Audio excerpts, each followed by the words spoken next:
Good day, fellow citizens. The government of a country is best seen as the entity that delivers a set of goods and services which we provide for the benefit of all the citizens of our country. As a government, we try as best as is humanly possible to make life better by improving the standards of living and the quality of life for all of our citizens. In addition, we respond as quickly as possible to your needs, and we do the best we can to ensure your safety and security, your good health and your well-being. This is the story behind these images and events that highlighted the activities of your partnership government in 2013. We have put together a collage of videos to give you a sense of some of these many things that we did on your behalf during the year that has been, and I am sure that you will agree, your government, under all its challenges, has done a lot in its short time in office.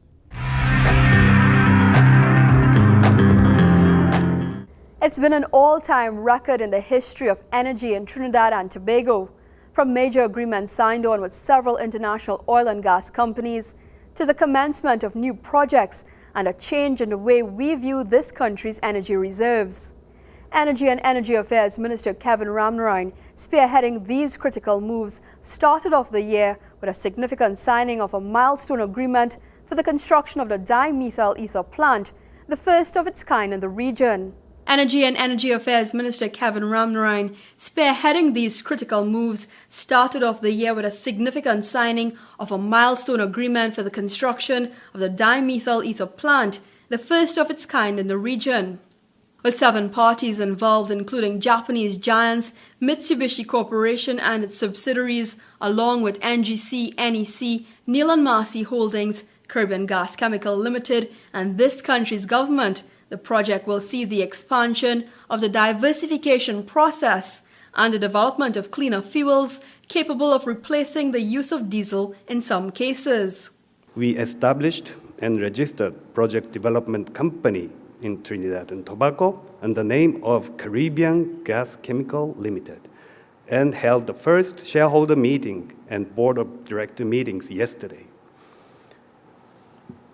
We are gearing up ourselves with full power towards the next important target, final investment decision, which we intend to make it happen in early 2014, with expected commercial production within year 2016. Simultaneously, we launched DME promotion, which requires lots of groundwork and taking a long way to go, but will certainly bring value to the country.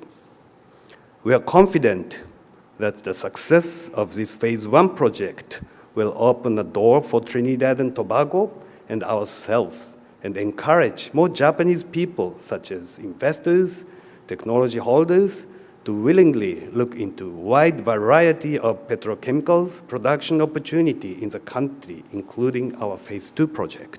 However, while activities continue to grow in the downstream sector, activity in the upward sector also continued to move forward, with 14 companies expressing interest through the purchase of packages and the launch of another competitive bid round. The ministry recorded a 1.9% increase in natural gas sales and a 3% increase in natural gas sales during the first quarter of 2013. According to the Energy Minister, the announcement placed of deepwater blocks out for bids gave an indication of the activity ongoing and projected for the coming years. The 2013 Deepwater Bid Round, ladies and gentlemen, represents the continuation of a deliberate policy by the Ministry of Energy to maintain the momentum for the sustained exploration and development of our country's hydrocarbon resources. In fiscal 2013, a total of 74 wells have been drilled so far, comprising 70 developmental wells and 4 exploration wells. The majority of that developmental drilling is being done by Petrotrin, Trinma, and our lease and farm-out operators, and they have contributed to 52 of those 74 developmental wells. Other developmental drilling is taking place by BP, by Bayfield, by EOG Resources, and by Primera, which is now Touchstone. The year saw its fair share of acquisitions as NGC, the national gas company of Trinidad and Tobago, took over the large share of US-based energy giant ConocoPhillips Phoenix Park Gas Processors Limited, PPGPL, for US $600 million, acquiring 90% of the company. Energy Minister Kevin Ramnarine described it as historic for Trinidad and Tobago. It is a very significant day for this country's energy sector. It is the largest acquisition by the government through one of its state enterprises in the energy sector since 1985, when the country acquired the Texaco refinery. In nominal terms, it may well be the largest acquisition by the government in the history of the energy sector. The cost of the 39% in Phoenix Park is $600 million US. As I said, this brings the NGC now to 90% ownership of Phoenix Park. It also gives the company a very strong strategic position in the natural gas value chain, which is a mandate from the Ministry of Energy to expand its footprint not only locally but internationally. Deepening relations between Trinidad and Tobago and neighboring Venezuela took to the headlines in 2013 when Energy Minister Kevin Ramnarine and his Venezuelan counterpart, Minister Rafael Ramirez, signed on for the functional structure and governance of the Loran Manatee natural gas field that overlaps the Trinidad and Tobago-Venezuela delimitation line. World energy giants Chevron and BG, together with Petroleas de Venezuela S.A., continue to be working with local energy companies towards a development plan for the field that holds a 10 trillion cubic feet range. Cross-border reserve development is very important. And I would also add that while we are aware of 3 fields along that maritime border, there could be more fields that will be discovered along that border because we are now giving out blocks that are bound by the maritime border. So there could be the discovery of oil and gas reservoirs in those new blocks that will also straddle that border. We are doing the same thing along the border with Barbados. We are doing the same thing along the border with Grenada. So the whole issue of our cross-border reserve development has to be now taken in a very broad context. That is why this Loran Manatee too is very important because this now becomes a template for Coquina Manikin and for Cape of Dorado, the other fields that straddle the border that we also need to develop. Minister of Energy and Energy Affairs Kevin Ramnarine anticipates this continued growth in the energy sector in 2014 as the seeds sown in the year gone by begin to bear fruit.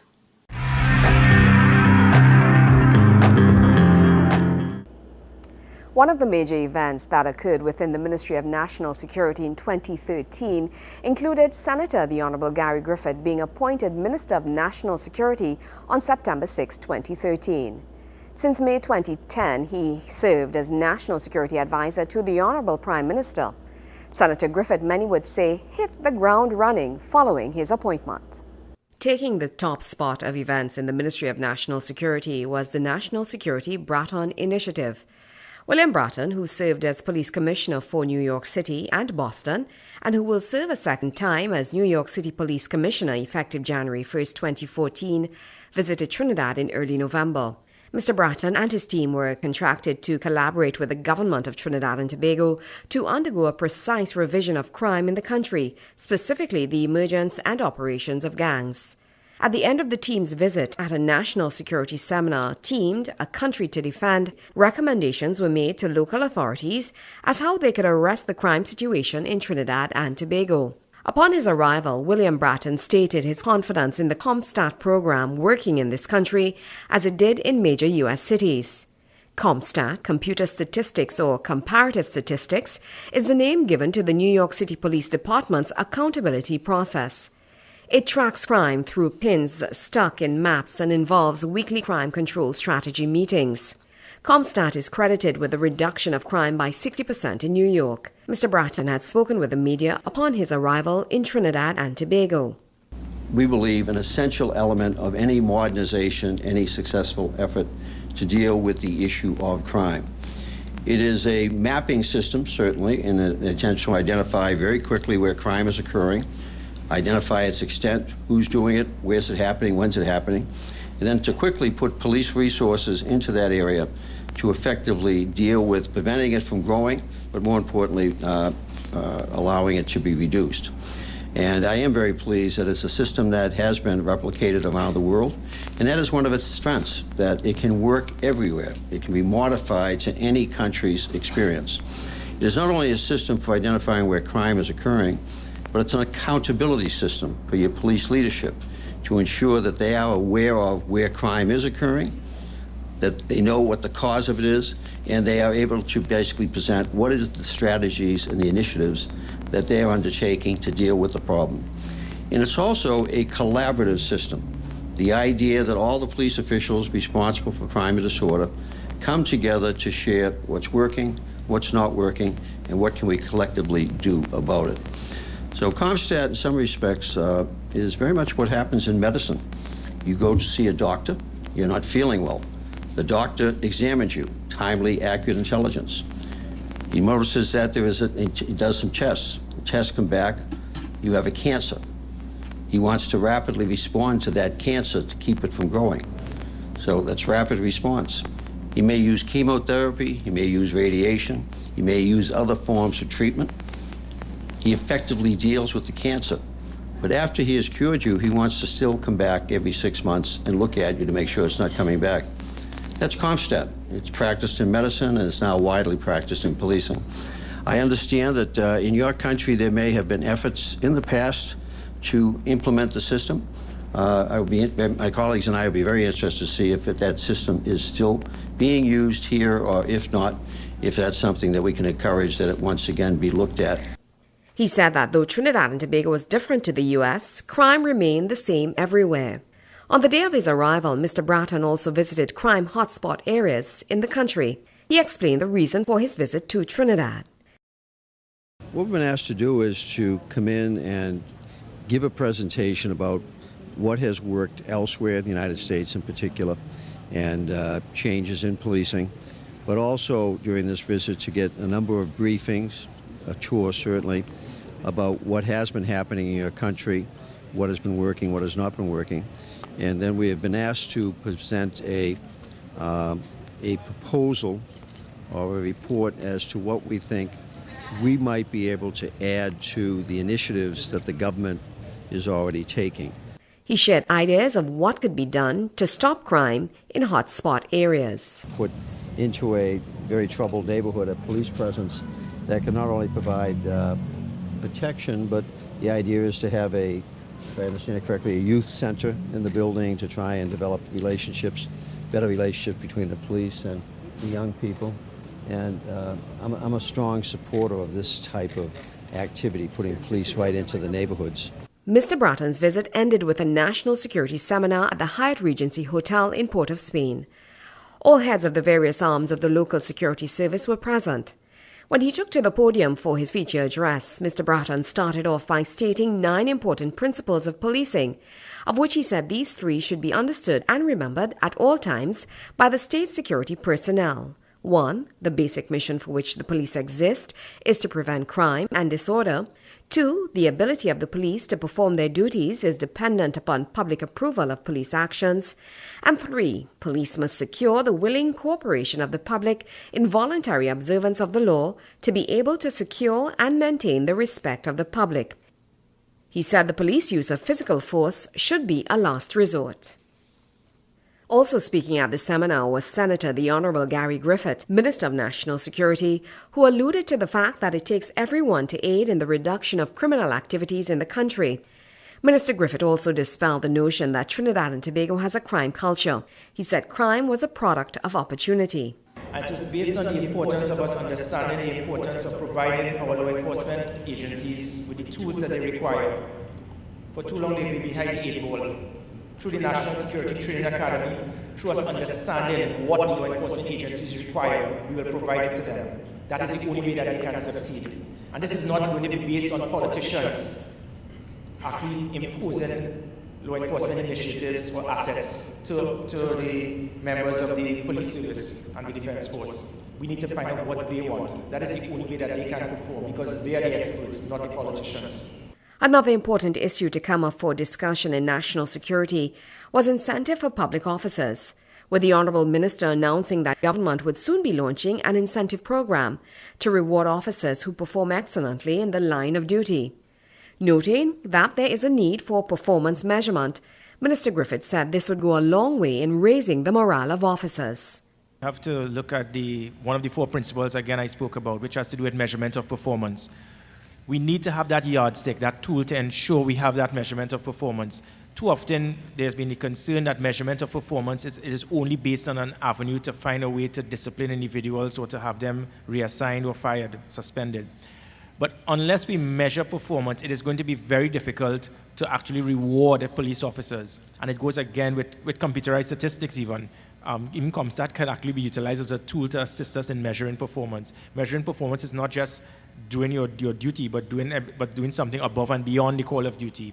And we intend to launch next month. It's actually a Ministry of National Security Awards program where we'll be looking at persons who have actually performed above and beyond the call of duty. Earlier in September, the National Security Minister rolled out other security plans while addressing the lower house of Parliament. He said all arms of security would equally play their parts. Lockdown could only be effective if there's proper communication, Mr. Speaker. Proper communication must take place through an operations center when each and every arm of the law enforcement agencies can work together, communicate with each other, and be able to work to have successful operations. Therein lies the difference between the Special Anti-Crime Unit and the National Security Operations Center. And again, as I said, this is not, the Special Anti-Crime Unit had very important aspects which we intend to keep, because we must never throw the baby with the bathwater when we intend to fight crime. 2013 proved to be a year that saw the country placed on a promising track to sustainable development, while focusing on 5 priorities in the medium term. These are crime, health and hospitals, poverty and human development, food security, and development of an innovation-led competitive economy, all the while pursuing diversification, growing the economy, and increasing citizen participation. The Ministry of Planning and Sustainable Development has made significant headway in shaping the country's destiny through the strengthening of Trinidad and Tobago's relationship with the Inter-American Development Bank, the completion of the National Spatial Development Strategy, the hosting of the Caribbean Growth Forum, the receipt of a $350 million grant from the European Union, the hosting of a National Icons Awards ceremony, and the launch of the Center for Enterprise Development. The Inter-American Development Bank had a strong presence in Trinidad and Tobago during the course of 2013, which was facilitated by the ministry. One of the more noteworthy events was the IDB's 2-day private sector mission, during which the IDB sought to strengthen the relationship between the two parties, walking away with a better understanding of the needs of the private sector and the products and services that the IDB could possibly build to meet those needs. In March, the Ministry of Planning and Sustainable Development received the final disbursement of €9.8 million, or TT $80.3 million, from the European Union under its Sugar Protocol Countries Program. The $350 million disbursement was issued to support this country's exit from the sugar industry. There have been several major achievements and significant progress made using the funding gained from the European Union, which include $82 million in payments to more than 3,000 cane farmers as transitional support, the issuance of agricultural leases to former Caroni employees, and the regularization of the status of farmers squatting on Caroni lands. In May, this country joined in the quest for the collective development and growth of the Caribbean, using the platform of the Caribbean Growth Forum hosted in Port of Spain to engage critical players, including the public sector, the private sector, academia, the youth, civil society, and the Caribbean diaspora in the dialogue on how to stimulate economic growth. Also in May, 60 nationals and organizations were honored for their sterling contributions to national life by the government of Trinidad and Tobago at a gala National Icons Award ceremony.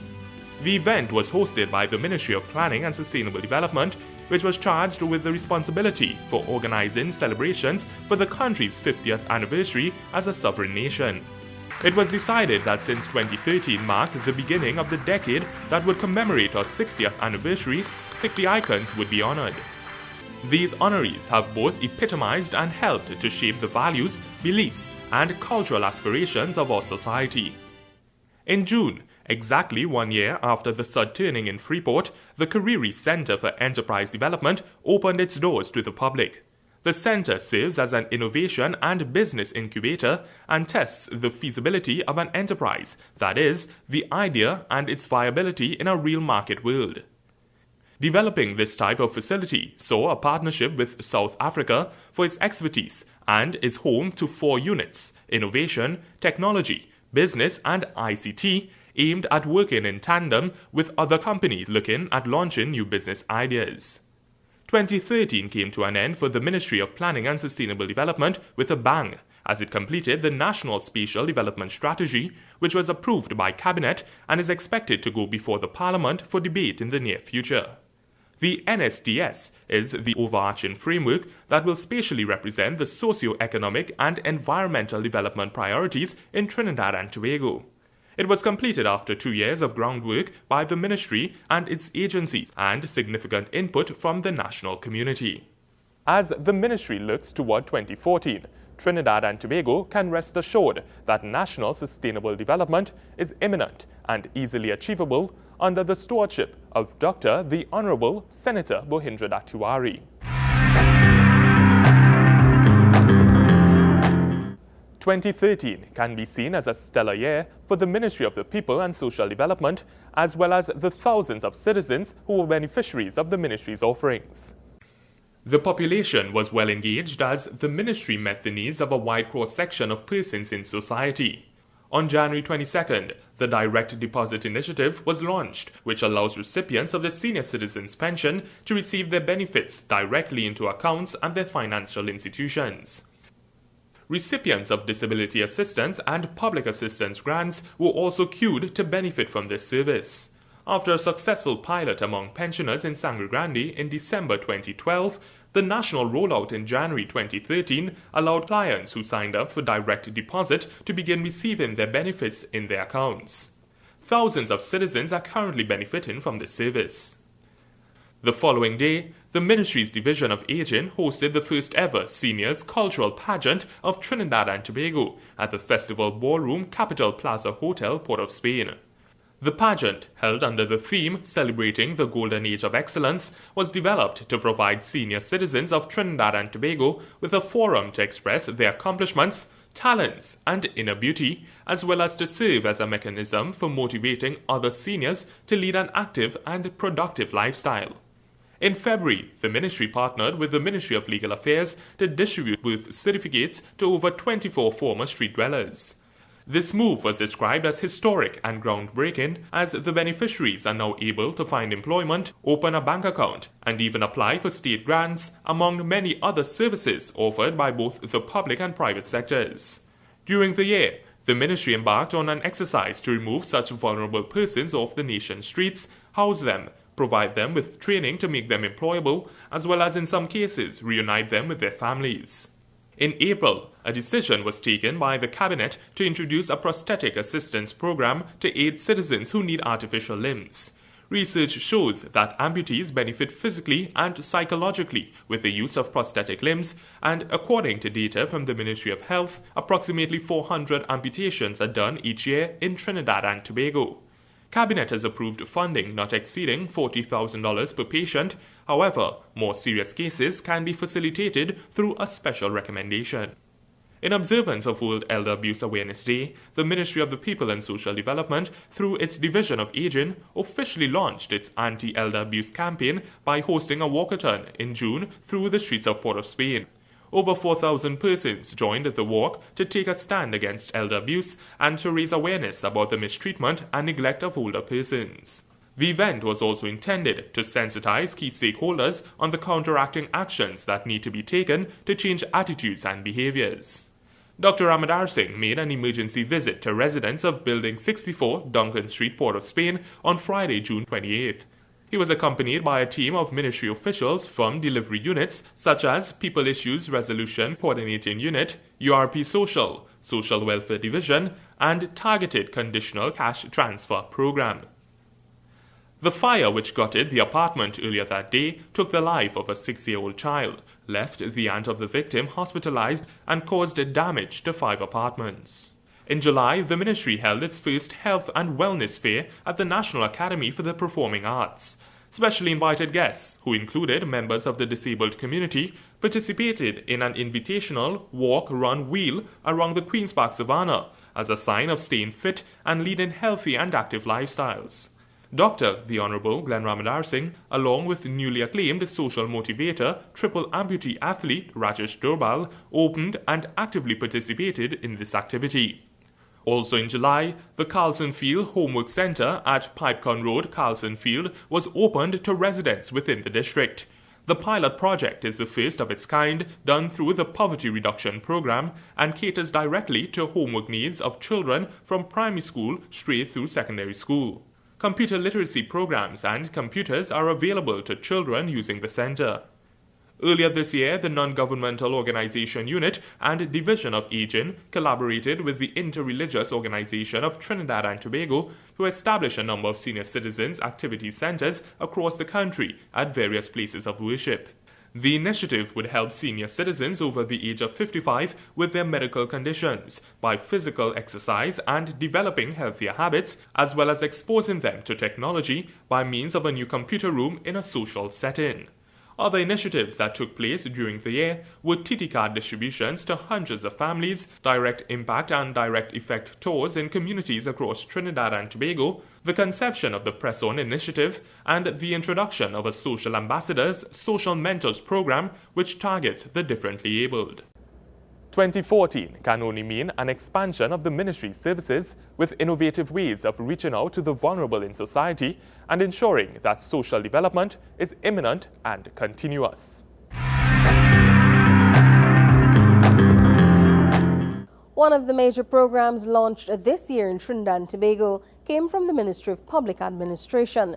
The program was a citizen service certification program called the Trinidad and Tobago Diamond Standard. The initiative, which is being piloted during 2013 to 2014, will provide national certification to public service agencies, which exemplifies excellence in the delivery of services to their customers.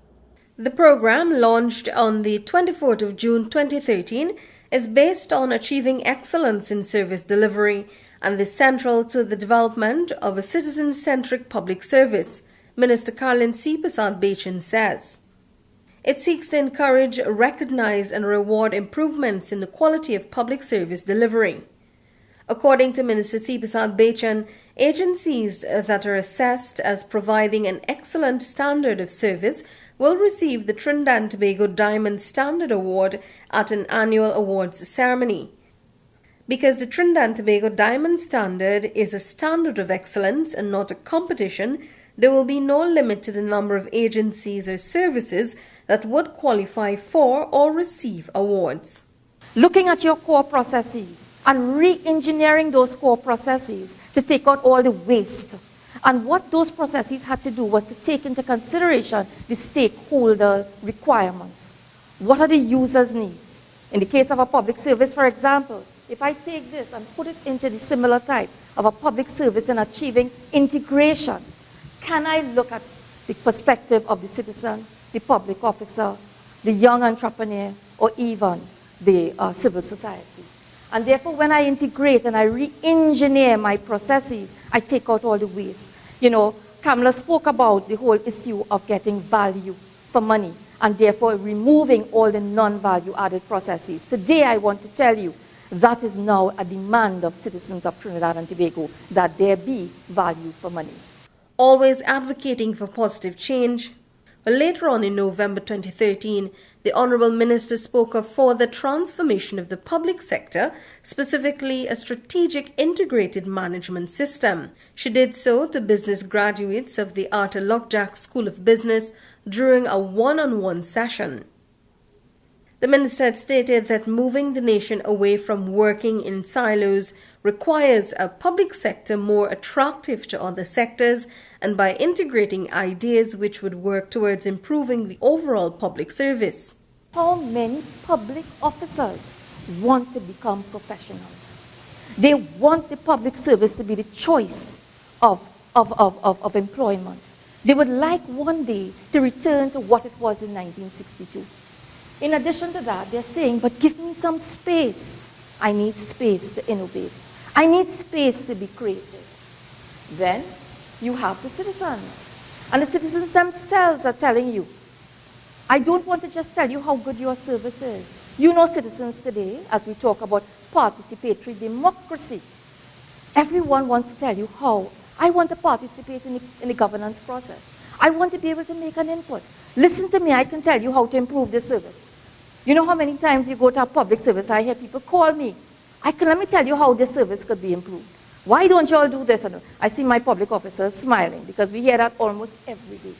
So citizens are ready to make their contribution and not only to be on the receiving end of public services. Also in November, the Public Administration Minister got another opportunity to further explain government's Gold to Diamond project, how exactly state agencies were making this transition. The minister did so during the annual Chamber of Commerce BizOp conference. Minister C. Prasad Bechan said currently, the perception held by many is that public agencies do not engage with each other and there remains a disconnect with citizens. What we are approaching is more integration across the public service, horizontally. And as a result of that, think about the kinds of services we can get if we cluster. We have clusters of ministries. And in those new patterns of cooperation, we're talking about the citizen, the civil society, and the young entrepreneur. Very important in that is when we talk about innovation, we all know that for innovation, a ready platform is where there is diversity. And therefore, if we look at what is happening in the public service today, the public service is diverse in terms of skill sets, disciplines, gender, religions, ethnicity, experiences, age groups, young and old, cultures. And therefore, it does provide that ready platform for innovation to develop and explore those ideas. That conference had offered participants the opportunity to learn about the tendering process, pre-qualification criteria, MSME opportunities and contract opportunities in some of the country's largest state enterprises and ministries. The minister said the transformation model follows after a UK system and will seek to establish a new hierarchy model that promotes innovation and creativity at the public sector level. Another major event in the Ministry of Public Administration was changes to government's Scholarship Awards program. Speaking at the post-cabinet media briefing, Minister C. Prasad Bechan had explained that recipients of government scholarships would benefit from a less obligatory service as a method of repayment to the government. This decision was made after government conducted an analysis of the increasing cost of education. Minister C. Prasad Bechan said she believed it was unfair to ask citizens to repay the government with many years of service for a figure which may barely meet their entire tuition. Previously, persons who received up to $50,000 in scholarships or grants would work for 1 year, persons receiving $50,000 to $100,000 2 years, and $100,000 to $150,000 3 years, $150,000 to $200,000 4 years, and over $200,000 5 years. Now that the government has revisited the scholarship package, persons whose scholarship grants are $100,000 would serve 1 year, $100,000 to $300,000 2 years, $300,000 to $400,000 3 years, $400,000 to $600,000 4 years, and over $6,000 5 years. To end this segment of the year that was, we go to testimonies of managers and permanent secretaries from state agencies and ministries who share their experiences after holding the post of clerical workers within their own organizations for a few hours. The challenge offered to these men and women who hold some of the most senior positions within the public service was presented as part of the information sharing session hosted by the Public Administration Ministry. The aim of the session sought to bring a better understanding of the transformation taking place in public sector through its Gold to Diamond standard project. The exercise also served as a reminder to senior practitioners in the public service of what it was like to interact with the public directly. To Permanent Secretary in the Housing Ministry, Sarah Briggs, the switch from her office to the front desk served as an eye-opener to the work conditions public servants deal with on a daily basis. I said, let me try. So I went on the system, and my first response was, this desk is very uncomfortable, because I had to sit very far from the computer and I had to be bending like this. I tried to pull the mouse and the keyboard closer. It could not move. She said, that's how it has to be. So the keyboard is out there, the monitor is out there, and I'm here trying to see what is on the system. And I'm saying, but how do you function with this system? She said, Ms. Briggs, good. We get along with it very well, there's no complaint. But I feel that something could be done to fix the physical setting, the desk. At least if there's a computer, you should have a computer desk, and not a plain desk where you have a normal desk, working desk. I think that was inappropriate, and I think we would want to change that. General Manager TNTech Kelvin Ramsuk described his short time at various branches as a learning process and urged those in authority to take the opportunity seriously. From what I've seen, from the exposure, while I feel I'll have to go back more often, and not there alone, but other locations, and anywhere that we could have that interaction with our customers, and not just go, and it's important, and just look on, but actually take up the role. Take up the role of the various officers that actually carry out the function, right? So you get the feeling. So if at all the Diamond Standard certification has done something for TNTech, it certainly has. Public Administration Minister Carolyn C. Prasad Bachan said during her short time doing the job of her PS, she realized how simple procedures were turned into lengthy processes and the DI need to move with modern times. All PSs who are here, do you realize that's what goes on downstairs? With your staff. And my 2 hours, I may not have even dealt successfully with that one transaction.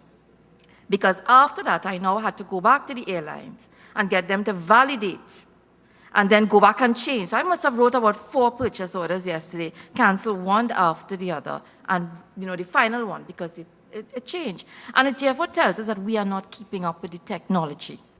These were some of the major projects out of the Ministry of Public Administration in 2013. For these and other government-related news, log on to news.gov.tt.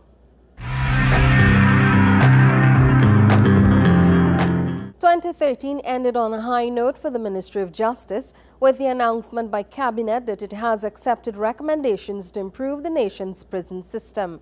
The recommendations were submitted in late November to the Honorable Kamla Persad Bissessa, Prime Minister of the Republic of Trinidad and Tobago, by a 9-member committee headed by Professor Ramesh Diosaran. Professor Diosaran's committee was mandated by the Prime Minister to look into the conditions at the prisons and submit a report. The announcement was made by the Honorable Emmanuel George, Minister of Justice, following a post-cabinet news briefing at the Diplomatic Centre, St. Anne's. That the committee reported to the Prime Minister. I delivered that report to her on Friday last, and at that meeting, the Prime Minister indicated that the Cabinet will discuss the matter today after the FNGP had considered the issues on Monday last and made recommendations to Cabinet. Well, the FNGP did meet and made its recommendations to Cabinet, and today the Cabinet agreed to accept certain of the recommendations of the committee, not all. And the first recommendation that the Cabinet agreed to accept was that, bearing in mind that certain inmates are on remand, who are on remand and not serving terms of imprisonment, as a matter of immediate and urgent necessity, move more expeditiously to build a new remand facility, remove the man prison to more suitable accommodation, that is neither unduly crowded and unsanitary, nor likely to cause injury or undue suffering to inmates. And the Cabinet today agreed to accept that recommendation. But let me remind that the Cabinet had already, in respect of this particular issue of the construction of a new remand prison, the Cabinet had already agreed on October 3rd of 2013 to the construction of a new remand prison at Golden Grove. The minister said construction of the new remand facility would begin by next year. It is expected that we will now go out for designs, and we should be able to commence construction of that remand facility by June of next year, provided we get all of the designs done between January and June. Minister George also revealed further changes with respect to safety for prison officers and improved conditions at the remand yard in Aruka. Cabinet agreed today also to purchase 700 beds. 300 beds, my mistake, 300 beds for that remand facility. In respect of the safety of prison officers, today the Prime Minister signed the approval to go ahead with this particular award of this contract. And as head of the National Security Council, she can do that. She can sign for this particular contract to be pursued. So the Prime Minister did sign that this morning at the Cabinet.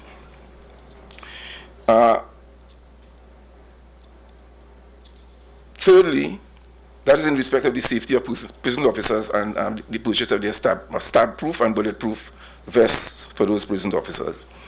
The third recommendation of the committee that the Cabinet agreed to today was the construction or allocation of properties to be used as safe houses to readily accommodate officers who are under imminent threat, as well as their families. The committee recommended that this be pursued and that the work should be done within 6 months.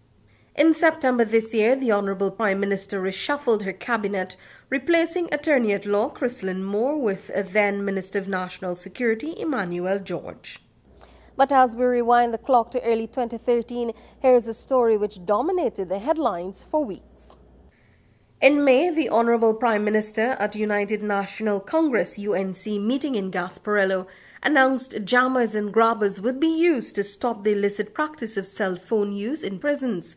Mrs. Prasad Bisesa explained that the device, which would be able to block calls and text messages to unapproved numbers within the prisons, will be installed at all prisons in the country. Tonight, my sisters and brothers, as head of the National Security Council, I can tell you tonight that illegal cell phones in prisons are amongst one of the largest public safety risks facing us in our land today. As your Prime Minister, we will put them out of business. To implement mobile phone signals, we call them jammers and grabbers. Age of technology. This technology can find phones and block calls, can receive text messages from unapproved numbers within our prisons. What do you think of that? And tonight I say, thanks to our new Minister of Justice, Chrislyn Moore, jammers, grabbers, we will cut them off. Also in May, Trinidad and Tobago Prison Service, TTPS, signed a Memorandum of Understanding with Correctional Service Canada, CSC, to reform the local penal system. The Ministry of Justice had stated that a 4-member delegation from the CSC, one of the top global penal institutions, visited Trinidad and Tobago to review the existing infrastructure and programs. The Canadian team conducted a needs assessment of the nation's prisons at Port of Spain, Golden Grove and Tobago. They also visited the Eastern Correctional Rehabilitation Centre in Santa Rosa, Arima. The Commissioner of Correctional Service Canada said there was much to learn from Trinidad and Tobago's prison system, but he stated problems experienced were not unique to TNT. I have the opportunity to engage colleagues around the world. So the challenges that Trinidad and Tobago are facing are very similar to ones we are facing, as well as numerous other countries. So one of the things that's extremely important for us, and I know extremely important for the Minister, the Commissioner, and the Permanent Secretary, is how to work in partnership to share experiences. I think as the Minister pointed out, no need to reinvent the wheel. Here's an opportunity for learning from each other. Arising from the 4-day visit with the Canadian team, the TTPS concretized its change agenda targeting specific areas within the prison service for intervention. These areas included using a more scientific approach for the management of offenders, correctional programs, and policies targeting attitudes and behaviors of inmates that predisposes them to a life of crime, and implementation of information technology solutions for a correctional environment. Staying on the line of development of the prison system, the Honourable Prime Minister announced at another political meeting that there would be infrastructure development to ensure prisoners' safety. One of the things we have been thinking about for a long time, and which has to do with the prison system, I am pleased to report tonight to you that your cabinet has approved an investment of $3.2 million to retrofit 12 40-foot pre-engineered, prefabricated buildings to improve prisoner safety and security. And this will be done at the remand prison at Golden Grove. The Prime Minister said the new building would house new courtrooms as well as will be outfitted with video conferencing equipment. What this means is something that is very important in many respects because, one, it will reduce the security risks involved in prisoner transport. Let's hold a second. You see the prison vans going up and down. The prisoners are there, but they have to go to court every so often. So these vans you have to put them in the prisoner vans, transport, take them down to the various courts all over the country, the magistrates' courts. So the first thing is the security risk of that transport is cut down. But even more important, the monies involved in transporting the prisoners to the various courts throughout the country, that will cut the costs as well. So we could take those monies to do better things. With the upgraded Golden Grove, Mrs. Basabisa said there would be a huge decrease in the cost of what government was paying to transport prisoners to various courts throughout the country. I'm sure you will agree with me, we could take that and build schools. We could take that and buy more hospital beds and medicines. We could fix more roads. So this is what that measure is designed to do, cut down the cost. Another development within the prison system was that of inmates having the opportunity to do agriculture while serving their sentence. This announcement came from the Honourable Devant Maraj, Minister of Food Production, following a cabinet meeting. The initiative was done in collaboration with the Ministry of Justice to assist with the shortage of labour in the agriculture sector. The UN Standard Minimum Rules 71.2 states that all prisoners under sentence shall be required to work subject to their physical and mental fitness as determined by the medical officer. Therefore, all categories of prisoners, including an unconvicted prisoner, should be offered an opportunity to work. For convicted prisoners, work must be compulsory unless he is deemed unfit by a medical officer or otherwise. And for unconvicted prisoners, while they are not required to work, they may do so if they so desire, and subject to the approval, of course, to the Commissioner of Police, and they may be allowed to work within the confines of the prison. Minister Maraj had stated that through the Agriculture Now initiative, the prisoners would have been trained to work in the sector. The Ministry of Food Production operates several farms across the country.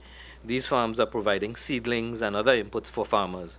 They include La Reunion Plant Propagation Station, St. Augustine Nurseries, Marpa Farms, El Carmen Seed Unit, and as such, the trained clients of the Ministry of Justice can be stationed on these farms in the implementation of the employment service. Earlier this year, the Ministry of Justice also issued instruments of appointment to persons who would serve as members of the Criminal Injuries Compensation Board, CICB, a statutory board of the Ministry of Justice. The instruments were handed to 6 distinguished individuals on Friday, 24th of May 2013 at the ministry's headquarters. Attorney at Law Wayne Sturge was appointed chairman of the board. That concludes the year that was in the Ministry of Justice. For these and other government-related news, log on to news.gov.tt. Government investment in sport continues to bear fruit, with major success coming in multiple disciplines in 2013. Gold medals were garnered in swimming as well as athletics, and a vast improvement was seen in our football fortunes. And with numerous projects underway for more arenas and parks, success in 2014 is almost guaranteed. There was also significant legislation passed as we aim to succeed further on the world stage. April 2013 saw history being made in the lower house as all members of parliament present voted in favor of the Anti-Doping in Sport Bill 2013. Honorable members, with a division of 34 members voting for, no members voting against, no abstentions, the motion for the third reading of the Anti-Doping Bill 2013 is unanimously approved.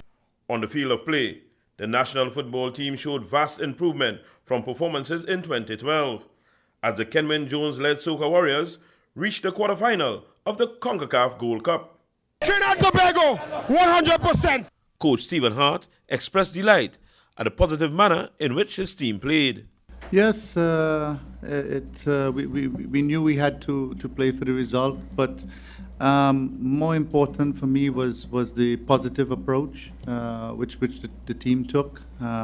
We tried to not only keep possession of the ball, but to attack and create some opportunities. And you know, it's we need to do more of that to be successful. I think what was more instrumental was the positive manner in which they approach the game. Cornell in himself is only part of that, but we approach the game in a more positive way. There were also positives in the pool as Chantal Ince captured 4 gold medals at the Youth Pan American Games in Buenos Aires, Argentina, taking the 400-meter freestyle, 100-meter butterfly, 100-meter freestyle, and the 100-meter backstroke. Dylan Carter and Joshua Romani were impressive at the FINA World Junior Championships, with Carter taking silver in the 50-meter butterfly. Amongst the seniors, George Bovell III continues to impress as his 2013 season climaxed with a gold medal at the FINA Short Course World Cup, as well as 2 bronze medals at the FIFA World Championship. But there was much more. I took it upon myself to take the challenge again of the FINA World Cup, which took me to Moscow, Dubai, Qatar, Singapore, Tokyo, and Beijing, and just constant racing. It was a real challenge, a big struggle at times. And there, if you combine it with the first 2 competitions of the World Cup that were in August, I won a total of 13 medals. On the court, it was Lara Main, led by Derek Boxill, who reigned supreme, following the 2nd edition of the Ministry of National Security's Hoop of Life Community Basketball Tournament. Highlight of the year was on the track at the World Track and Field Championship in Moscow, where hurdler J. Hugh Gordon stunned the world with a gold medal winning run. Cisneros, the Cuban, is moving fast, and so too is Michael Tinsley. And Tinsley is flying down the back straight, and it's Tinsley at the moment who leads. This is hurdle 5. Tinsley is really committed there in lane 3. So too is Coulson.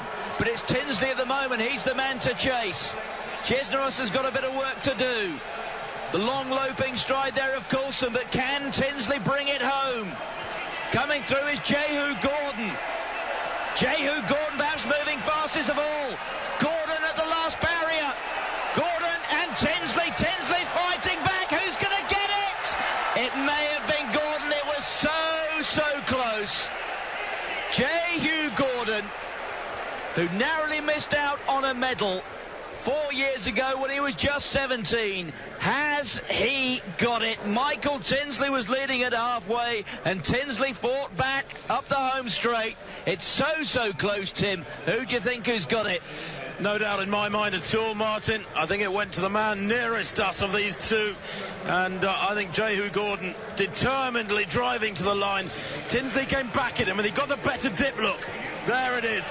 No doubt at all. We look forward to more success in 2014. The fastest time in the world this year, 47.67 came up.